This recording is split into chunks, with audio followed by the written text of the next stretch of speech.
Okay, we're back. We're live. I'm Jay Fidell, and guess what? I get to be the host of ThinkTech Asia, second time in a row. This time, my guest is the ThinkTech host, Hong Jiang, and the reason is that she's written an article called "China's Environmental Catastrophe." This is a very important discussion. It's a very important article, and we wanted to cover it with her here as our guest. Welcome to the show, Hong Jiang. Well, thank you, and again, thank you for hosting me. Absolutely. Yeah. I want to draw you out. Okay. See, my work has been on China. You know, while I was sitting in your role, I was hosting different people, doing different things. But my work is on China, especially dealing with China's environment. And you hear and you read the newspaper articles, you hear people's stories about how bad things are, you know, in terms of pollution, in terms of just the environmental issues and problems. You can't see you know, the person is like facing you across the road or something like that. So it's a very serious issue. And one of the word that's being coined just to refer to China's air pollution is called air apocalypse. Air apocalypse. No, air apocalypse. Yeah. Apocalypse, air That's apocalypse. serious. So that's how bad it is. Yeah. So maybe we can just show some of the photos Okay. of air pollution. Let's find out how different bad kind it of is. pollutions. Yeah. So let's pull up some photos. Oh. Well, oh you my can goodness. see, you know, this is not a pretty picture. This is all going into the air to choke you, right? Keep going.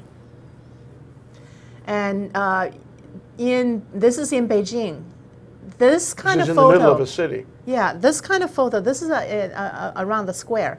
This kind of photo is not because of a bad focus or anything. This is just normal, and you can't have clear views at all.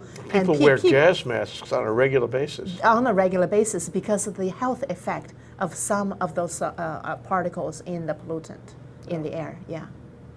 This is one of the reasons why Brenda Foster Yeah. took off, left China So she was the chairman of the American Chamber there. in Shanghai. Yeah, a lot of people are leaving China because they don't want to breathe the air and they don't want their children to breathe the air to have this major health effect. Yeah, and Yeah. it does. I mean, it's got to. Oh, definitely. You know, I can give some data a little later after we finish some of those photos. Okay, more photos then. Ooh, You know, that's water. And you said, I've never seen water in that kind of color. You can just imagine where the redness is coming from. It's all coming from pollution. Usually it's factory. In most cases, it's a different kind of factory. And occasionally you have the human waste, but mostly it's factory pollution. that looks like it's some kind of chemical or Yeah, metal. it's chemical. And undoubtedly carcinogenic. Undoubtedly. I mean, you yeah, don't need a yeah. laboratory to tell you that. Yeah, you know, there was one thing I read, one report I read, is this a water canal in the city was set on fire. Imagine water set on fire, and that's not the first time water set on fire. As early as 1990s, a section of Huai River was set on fire because children was playing around it, and you can imagine what's on the surface of it. You know, it was all coming from the chemical factories. Maybe it's good that it burns off the toxins. I know. I mean, if you can just burn it off, that'll be Were it good. that simple. That's right. That'll be a simple solution. Okay, what else we got in pictures now? And you guess what that is? You know, that's a layer of all dead fish. Oh, Yeah, and fish being dead, piles and piles of dead fish from rivers. That's also started in 1990s. The Huai River in middle China was one of the most polluted rivers, and you have people rely on the fish in it, but they were all dead. You can't eat them. you wouldn't eat the fish. More than that, you wouldn't eat a fish in that river, even if it was alive. No, it's causing cancer. It's causing a lot of problems. Yeah. So next one over here is you can see this is around Beijing. It's a canal that's full of trash. I mean, trash is another issue that's going on there. It's coming from the human waste. And let's look at the next one. Oh, yeah, I'm sure you read about the dead pigs in the river in different parts of China. This photo, I think it was around Shanghai. And this is where you talk about some of these environmental problems are also connected with how people don't care. These were dead pigs that were affected by some kind of a virus, infectious disease. They couldn't eat the pig, and they dump into the river. And you know what's going to happen when this... the virus is going to go downstream. Yeah, exactly. It's polluting the whole river system. There's a mental attitude we have to examine about this. Yeah, this is a moral issue there. Yeah. And all of it is also related to the whole functioning of the political system. Yes, Yeah. indeed. Any other pictures? So we'll have a few more pictures, and this is probably the last one. This is you can see this has to do with water pollution. This is in central part of China, and you can't see where is water. You know, the color of the water is it's all polluted because of factories around it. Okay, I think that's the last one. Yeah, so I think that's the last one. So there's in this article, I look at several major elements in the environment that had been deeply affected. The air is one of them. You know, talk about since I think 2008, 2009, the U.S. Embassy in Beijing started to monitor the air quality, and that has to do with the Olympics and, you know, Americans going to visit there, and they started to publicize this data. And so you started to hear these data, like what is PM 2.5, right? So PM 2.5, that is the particulate matter smaller than 2.5 micrometers in diameter, and that's the health indicator, because those small particles can penetrate your bloodstream and get into the lungs and cause a lot of you know, serious disease. So that became an important measure, PM 2.5. The size of the particle. The size of the particle, and the amount, the healthy amount will be either 12 or 25 micrograms per cubic meter. So you can call it a PM 2.5 index 12, which is the number of particles in the meter. Yeah, number of micrograms in a cubic meter. Yeah. So that's the amount of particle in a certain volume.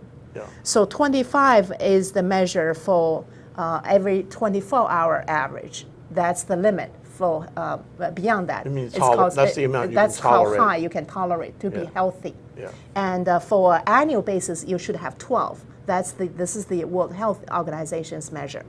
And guess how much you get in Beijing? Let's look at 25 as the safety measure, right?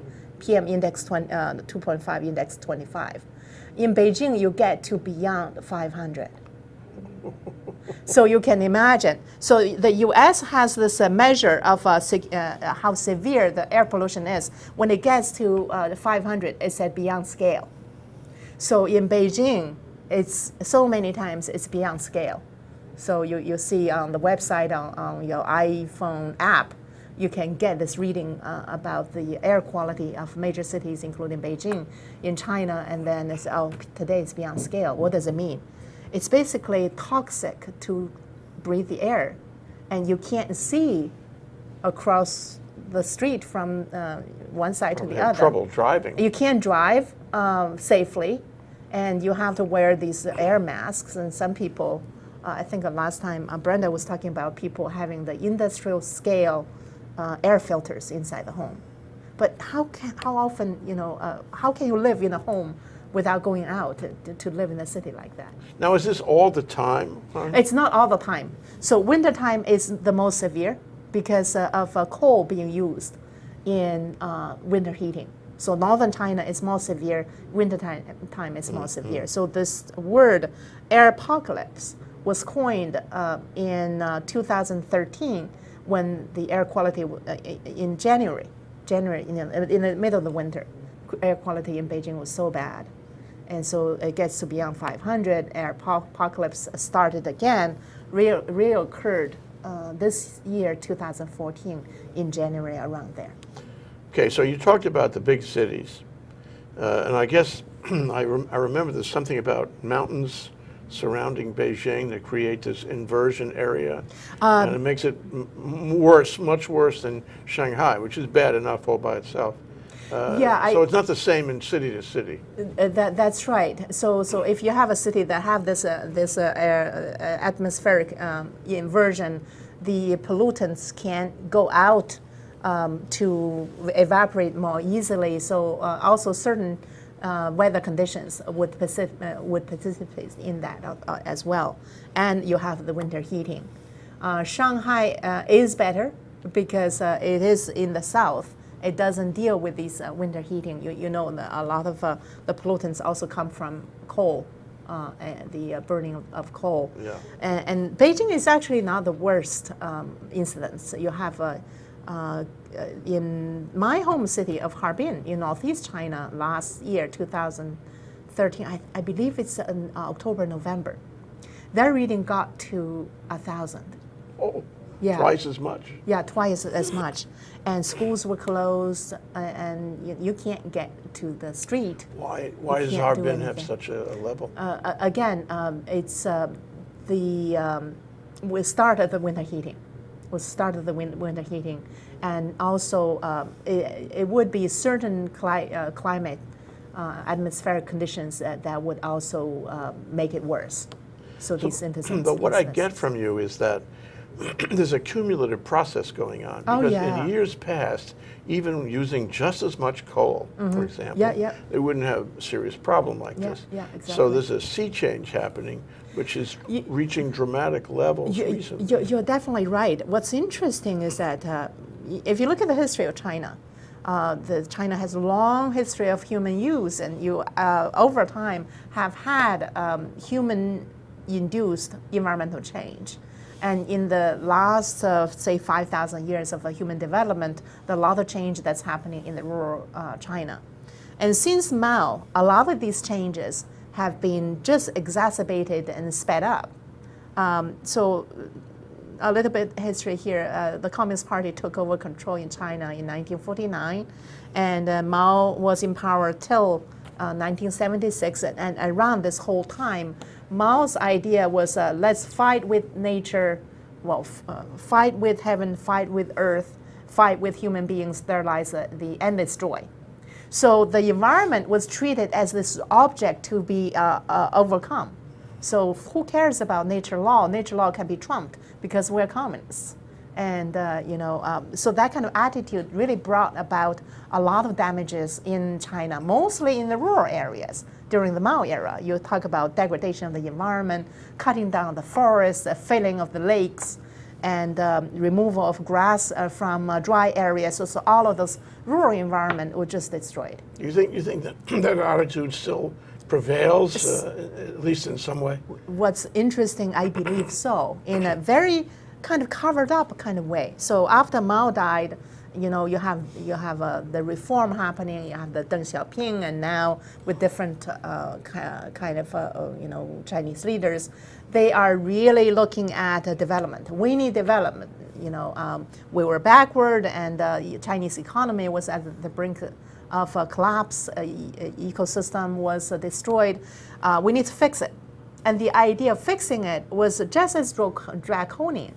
And the idea that the Communist Party has about development is that development is first, regardless of what else. And now we have technology, we have more power, and so therefore economic development. You can see in the last this number of decades, China became the second largest economy in the world, and China became the largest emitter of greenhouse gases, and it's happening at the same time. It's kind of habit forming.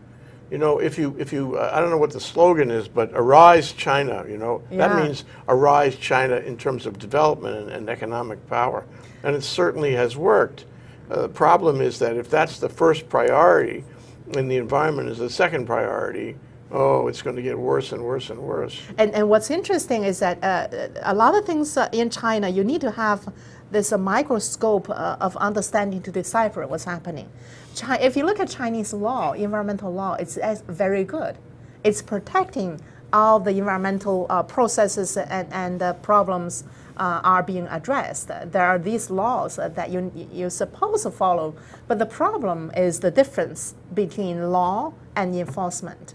And later on in the show, we can talk about it in terms of why that is happening. That's the old story. It is. In so many ways. I'm talking about the intellectual property law, for example, the rule of law in general. You can make grand statements, but you actually have to follow through. Yeah, it's so grand.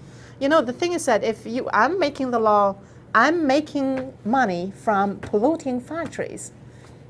Yeah. Am I going to enforce the law to cut my own? You're motivated just the exact other way. Yeah. There's really no countervailing power here. That's really the key of what's really happening and why the laws were not implemented.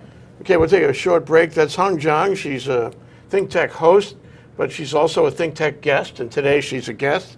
And we're talking about her article that she wrote recently, August 8th, that's only a few days ago. That's right. China's environmental catastrophe, which is really a serious problem, here on ThinkTech Talks. We'll be right back after this short break. Hi, I'm Donna Blanchard, and I host the show Center Stage on the ThinkTech Hawaii digital series right here every Wednesday from 2 to 3 Hawaii time. I would really love to have you watch the show and see what we do here. I talk with some of the most amazing people, artists, most of them, all of them involved in some sort of artistic process. And our goal here on the show is to dig into that artistic process, and you would not believe what some people say, what some people do, what people go through to express. And these are people who have to express somehow, and I find that infinitely interesting. Not only that they have to express, but how they end up doing it. I really hope that you will watch the show and enjoy talking with some of these people the same way that I do. Thanks, and I hope to see you soon on Center Stage on the ThinkTech Hawaii digital series, Wednesdays from 2 to 3. See you soon. We're back, we're live. We're here with Hong Jiang, who is our ThinkTech host on ThinkTech Asia, right at this very time, 4 to 5 p.m. on Tuesdays, except we're switching roles. And I am Jay Fidell. I'll be the host for this show. She'll be the guest because she wrote an article called China's Environmental Catastrophe. And boy, it really is. Where did it appear? It's you can find it on the website of our newspaper. It's called the Epic Times. It's the Epic Times in California. EPOCH. San Francisco, right? It's an international paper that's headquartered in New York City. New York City. And they have a great coverage on China. Yes. Yeah, and so they cover China's environment. So well, all you're kinds getting of global things. coverage on this article.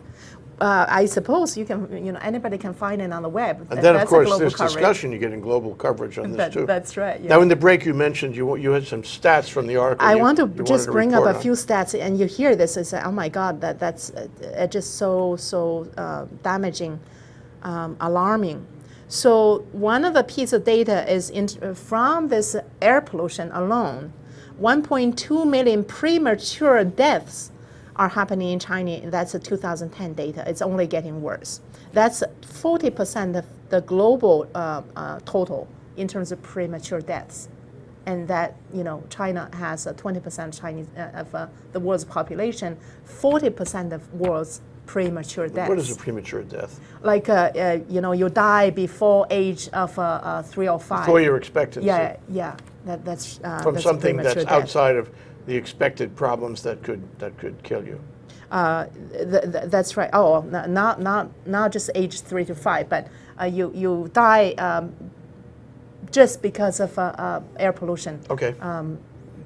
Air pollution, didn't live your food pollution, normal age. water pollution, and so forth. Yeah. There's another piece of data. This is about life expectancy that's reduced in northern China by 5.5 years in northern China. By the way, a lot of these data, right now, journals and academic papers started to publish these data. But a lot of times, these kind of data are called state secrets in China that you can't publish. In terms of premature deaths and also how many people's health were affected by, say, pollution. For the longest time, this kind of data was not allowed to be published. But they are now. They're available now. They're creeping up here and there, and they're just there's still some piece of data that Chinese government would still keep it secret, even though they would have the data. And the reason is they don't want this whole process to be made public. The whole thing about the environmental problem. Well, I think the Chinese government, the Communist government, has this habit that they don't want anything bad to be revealed that would reflect on them. Sure. So this habit of only reporting the positive, the Communist Party is always great and always glorious. And that is actually just a strange habit. I don't understand. I remember, if I may, the melamine scandal over the milk. And that happened only, it was revealed to the government only a month or two before the Olympics. The government kept And the government it secret kept it quiet for 6 months. After the Olympics. Yeah, that's right. And they wanted the coast to be clear. They didn't want to lose any business in the Olympics, so they didn't say a word, At the even same though they time. knew about it. And even though children were dying because of it in the period they were silent. And that's where you can see the party's priority is this face powdering kind of effect that is absolutely the number one thing. Yeah. But you can't cover it anymore. That's the problem. That people go to China, you can't breathe the air, and you can't live there. So, what's there to cover up? It's right there in your face. It's in your face, exactly. Yeah. And so, in addition to air, there are all these other issues. So one of this thing you talk about is food. The melamine contamination. That's totally human-made in order to make a profit, and really talks about how downhill the morality has been. Remember what happened? There wasn't enough milk to satisfy the market. And the chain of production was all the farmers put their milk into this incremental tank of milk. And so you had to, you were paid on the basis of how much milk you put in. And they wanted to make more money, but the testing of the milk was based on the fatty content in the milk. And so what they did is they poured water in the milk, but then the guys who were testing the milk found out that the fatty content wasn't sufficient. So what they did is they added melamine because that passed the test. It was a substitute for the fatty acids or something. Yeah, I think it was intentional. It was willful. Oh yeah. And they knew that it was going to hurt somebody. Yeah. It's even before that. I was doing work in Inner Mongolia, and there was this particular thing about adding sand into wool to make the weight heavier. These kind of things are happening all the time. If you saw the Olympics and how the government was covering up, the singing was dubbed. Remember, there was a little girl singing, but it wasn't her singing; it was somebody else singing. She was prettier; the other voice was better. These kind of things were so common in China. This is very when you have a communist. government like that, what do you expect people to behave? Yeah, right. yeah. So a lot of those similar kind of moral problems are manifesting in these large-scale issues of like a polluted soil and food that's causing people to have cancer. You have these cancer villages. You had some more stats on that? There were the paper itself is full of stats about how many cancer villages there are. 450 pollution-related cancer villages in China. These were all related to the environment. Where an inordinate number of people die from cancer because of contamination in the village. Because of water, because of food contamination, because soil contamination. It's all mostly coming from the factories, different kind of Do factories. the people in these villages know? They know. They actually try to sue the government, but who is going to take their lawsuit? And there were, lawyers who tried to help them very, very hard. There was actually a documentary I saw a couple years ago about that very process. A lawyer and a journalist working together, trying to help one cancer village. And they said how hard it is. And the journalist who's trying to take the photo, document everything, he was beaten up frequently. And who's beating him up? Sure. You can only imagine. I can only imagine. Yeah. So it's very hard to get the law to work for the people because the law is not independent. That's the thing. Well, let me ask you this. I mean, even on a superficial level, and I'm reminded of the melamine scandal because when they finally released the information that this had happened, they prosecuted some guys. They did something. Yeah, in but order to who stop did it. make the decision to cover it up? And is that The person same people taken? who made the decision to cover it up then prosecuted some guys. Yeah. So it was manipulation That's of right. the system. Yeah. So query, are there legitimate efforts being made in China today to correct this environmental catastrophe? Well, I think the government is making the effort. The central government has these laws and it's getting tougher. And one thing that's interesting to try to understand the Chinese government's reaction to things is that the Chinese government reacts to incidences that would cause international awareness and stir. Like 2007, there was this incident of the third largest the freshwater lake in China, Lake Tai, was filled with blue-green algae that's cancer-producing. You can't drink the water, and this image was all over the website. It was like a really disgusting photo that if you see those algae-covered lakes. And so therefore, the Chinese government started to react to want to make sure to close down factories.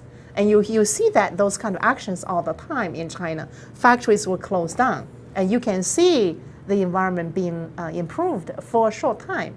But the problem is really with the system. You close it here, it's spring up somewhere else. Same factory. You close it now. Same owner. Same product. Exactly. Same process. You close it now, they come back some other time because the corruption is not rooted out. And the core of the cancer of Chinese environment is really the system, is the corruption in the system. And it's systematic because it's one-party control. And it's the party members who are benefiting from it. And so they find ways to continue. It's a much more serious problem than just the environment. And I that's shouldn't why say just the environment. That's why 2008 Chinese government vowed to improve the air quality, and they did, because it was so important for the Olympics and the world's people coming, and if we can't clean up, we can cover up. But then the air was actually blue. The sky was blue for a few days, and there was this interesting story of kids coming out of China said, "Why is the sky blue? Is it supposed to be blue? Is it supposed to be blue?" And that's how people were able to see the improvements.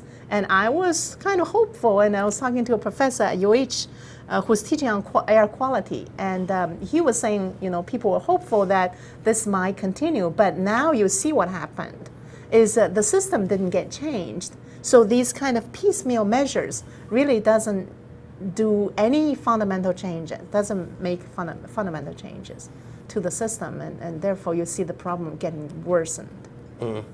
I want to take a short break and we'll come back and talk about which is really an important part of your article, about the moral problem. Yeah. And how you have to fix the moral problem before you can fix the environmental problem. And the linkage, as you say, toward these things and the whole system in general. And then I'd also like to cover, ultimately, what can be done about this and who is going to do it. It's a really serious problem because it affects not only China. Exactly. Okay, that's Hong Jiang. She is the Dean of Geography at UH Manoa. She's our host on ThinkTech Asia. Today she's our guest. We're talking about China's environmental catastrophe. She wrote an article which appeared in the Epoch Times, which is an international online paper. And that appeared on August 8th. And we're going to talk more about that right after this break. Hello, I'm Martin Despang, and I'm the host together with the one and only Ali Yamashita, and our show is called Urban Transcendence. And Urban Transcendence is about identifying where we have a unique situation of a vibrant city in one of the most beautiful natural environments. So how these two can coincide, sometimes conflict, how they could find reciprocity in the 21st century is what we're excited about. And we're planning on bringing in a diverse body of guests both from the arts and the science, and the established and the wise and the emerging generation. So hope you will join us. We'll always be on Thursdays from 1 to 2 p.m. We're back, Thank we're you. live. We can hardly wait to get back. We have so much ground to cover yet. And we're here with Hong Jiang, and she is a host on ThinkTech Asia, Dean of Geography at UH Manoa. And she has written an article called China's Environmental Catastrophe. And as we were going out, she wanted to tell you about the water. And pursuant to her article, the water is too dangerous to touch.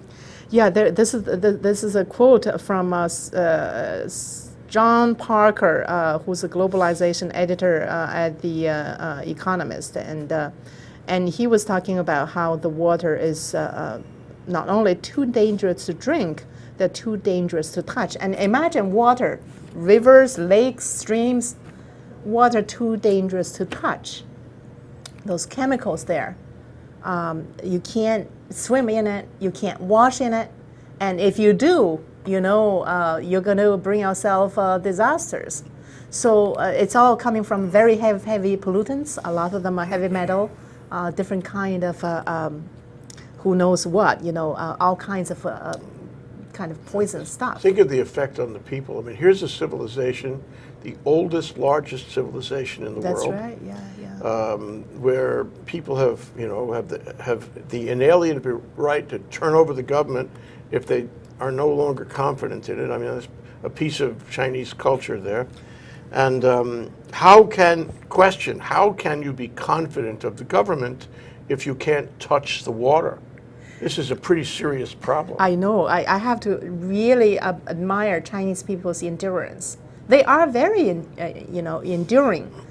Throughout Chinese history, the Chinese people are marvelous. They're enduring all of this, and we talk about the Mao era destroyed China's rural environment, and now post-Mao era development destroyed China's urban environment. More pollution into every element of the environment. So if you look at the Chinese traditional understanding of the moral authorities resting with the heavens, who then bestowed the power to the emperor, who is virtuous, who is able to help people make the connection and bridge harmony. And now harmony is no more, right? So I don't know. I guess Chinese people are definitely not like the ancient times, find ways to take over the control of the government, to give the government to a more virtuous people, a person. But I don't know. I just don't think the system can last. Yeah. Whatever happens, I wish I have a crystal ball to look into to say, well, at this day and time, this party is going to collapse. But I think there's not a lot of trust in the party. Are people out there protesting over this? Do you see demonstrations about the environment? Hundreds of thousands of demonstrations. That's actually one of the things that trigger the Chinese government to act, to make new laws and rules about dealing with the environmental issues. If you look at how many public protests there are in China, the government doesn't publish data anymore, and there a few years ago With good there reason. used to be over 100,000 a year. And some recent estimates are saying about half of those protests have to do with resources and the environment. And the protests are moving from the rural area to the cities. In the rural area in the 80s and 90s, there were a lot of protests about, especially about corruption and people's land being taken away. Who took the land away? It's the developers. Mostly some real estate developers, but mostly factory owners working with the government to take away the land. So people were protesting in the rural areas, but usually, these protests were crushed down by the government, who sent in the riot police, and there were some death reported here and there. And since a few 5-6 years ago, these kind of protests started to be organized in cities, and often had to do with the environment. In one city of Xiamen in southern China, Xiamen, people protested with cell phone text message to against a new factory that is a very much of a polluting factory. And so after that, text messages were more controlled through on the cell phone in China. So the government is seeing these kind of movements, and they are not they're not secure to allow any of these movements to go. It's a serious problem. As you said before, it's a moral thing. It's putting development and pollution ahead of clean environment. That's right. Yeah. And as you said also, that if you stop doing development, give it a rest for a while, you can probably ameliorate the situation. But if you keep on popping up factories hither and yon, it'll continue. And as we have discussed, it's incremental, it's cumulative, and it's going to get worse and worse and hard to fix. So this is a problem that's going to have a solution, or it's going to go into a really bad time. And so the question is, how do you see the moral issue resolved so that the environmental issue can be resolved? Is there a way? You know, I think the moral issues are also related to the political system, the political issue. The Chinese traditional culture is a tremendous culture that focuses on the harmony, focus on respect for nature. So I teach at UH, I teach on China, I teach on environment and culture, and people ask me these questions like, if you talk about harmony is at the core of the Chinese traditional culture, why is it the Chinese environment is so polluted? And I said, you know, you have to remember China now is the least Chinese in the traditional sense. The culture has been changing over time, declining. The most destruction that has been brought was really with the Communist Party, has been still. Yeah. With the Communist Party, Mao brought a wholesale destruction of the Chinese culture, the artifacts, the habits, the values, the cultural systems, and even the cultural knowledge. We were not trained in China to learn about how Chinese traditional values are, and how Chinese people have lived in a kind of positive sense. Between all the things from before. Exactly. We were just told this feudal system, and Mao came, Communist Party came to save China.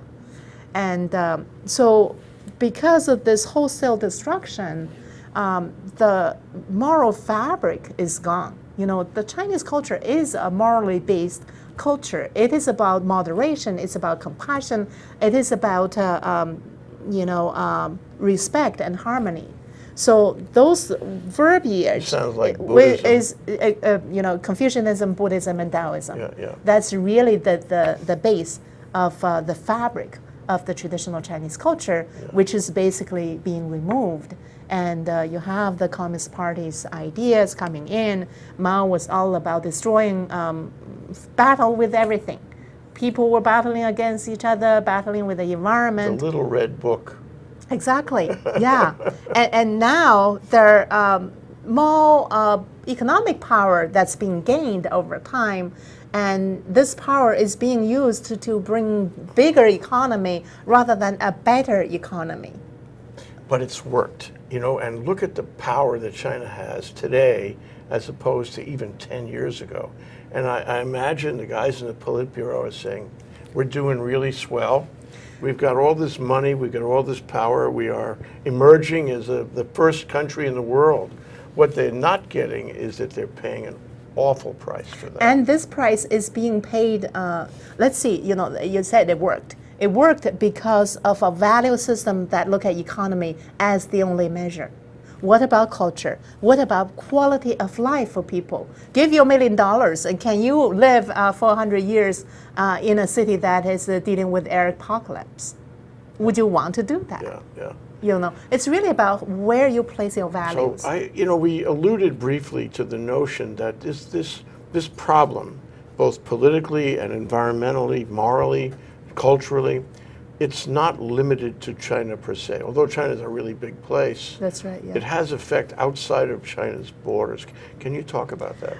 I think directly you're talking about the air pollutants from China, not only just clogging Beijing, but also going to clog cities in Japan, in Korea, and well, come to Hawaii. Those pollutants come to Hawaii and to western part of the U.S. So one piece of data that in my research for the article that indicated about 40 to 60% of the air pollutants in around Tokyo and in Japan came from China. Yeah. So that's the direct impact. The other thing in terms of the connection between China's environmental problems and the issues in the world is in terms of the development in China, so much of it is driven by export, made in China. And the world is buying, so therefore China is producing. Yeah. So it's all connected. And this whole idea of China became this big power. Everybody see China as a big power, but everybody's measuring power based on economics.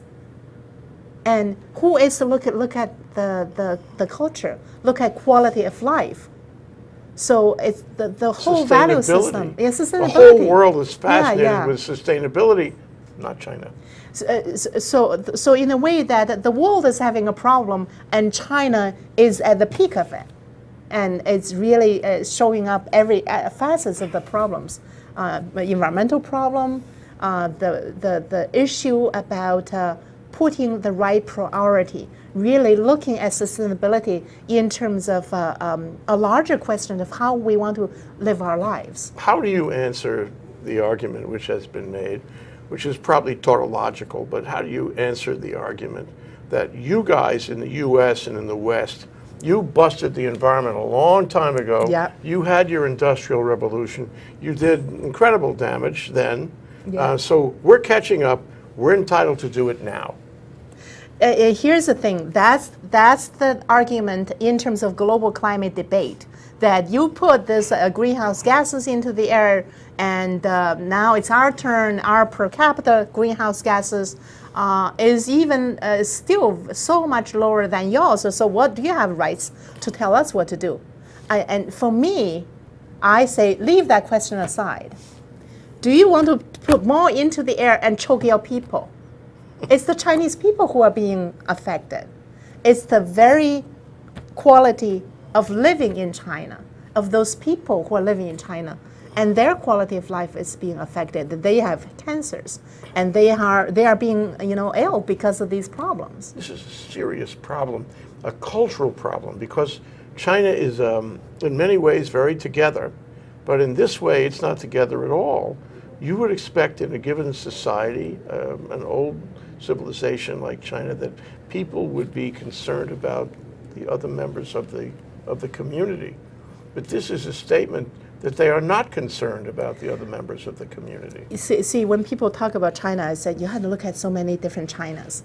There are Chinese people, there are Chinese government, and I put the bad behavior of the Chinese people on the Chinese government, who is responsible for destroying the very culture that make the Chinese people more concerned for others and care for others. And so you would remove that fabric of the culture already. The Communist Party removed that. What do you expect?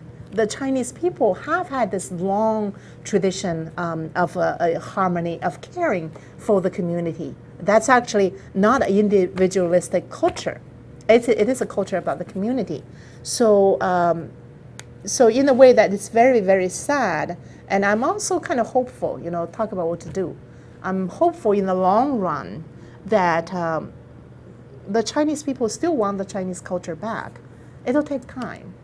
And building the economy is faster than rebuilding the culture. That's actually a bigger challenge for the Chinese nation. So, last question, because we're almost out of time, and it's your statement on what you're recommending here. But it seems to me that to get to a place where the morality changes and thus the enforcement of these theoretical environmental laws change, there has to be a dramatic change in China. How do you affect that change? What if you were the premier lady of China, what would you do to make this happen? If I had the power, then I'd say, well, let's dismiss the party. And let's really get people to talk, to think, and to work together. that's why I'm not in the party. But people, even within the party, wanted to have democracy. Actually, there were statements made by environmentalists who are saying that we need to have a different system. And if you're working inside China, you stop there. But if you really explain what that means, you change the system. Basically, the party has to go, and that's one way to start to make a fundamental change in the system and in the environment. When it's going to come, fundamental change. I don't know. And I hope people who are concerned about this, who have to live with this kind of environment, would find ways to work together. I should be concerned. Don't you think everybody in Hawaii should be concerned? Because it affects us one way or the other. Yeah, well, the globe is a village now. It's all connected. It's coming to us one way or another. Maybe not the choking air, but it'll come to affect us in other ways. Somehow that red water is going to catch up with us. Somehow the choking air and the bad food and this contaminated soil, it's going to catch up with us. Yeah. It's not, you can't put a box around that. No. It's our problem. Yeah. That's Hong Jiang. She's right.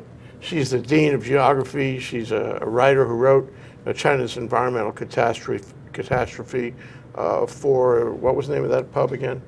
The Epoch Times. Epoch Times. It's EPOCH. EPOCH. Yeah, that's the Epoch. Times.com. Yes. And today we've been talking about that article, China's Environmental Catastrophe, here on ThinkTech Asia. Thank you so much, Hong. No, thank you for having me. Always nice to spend time.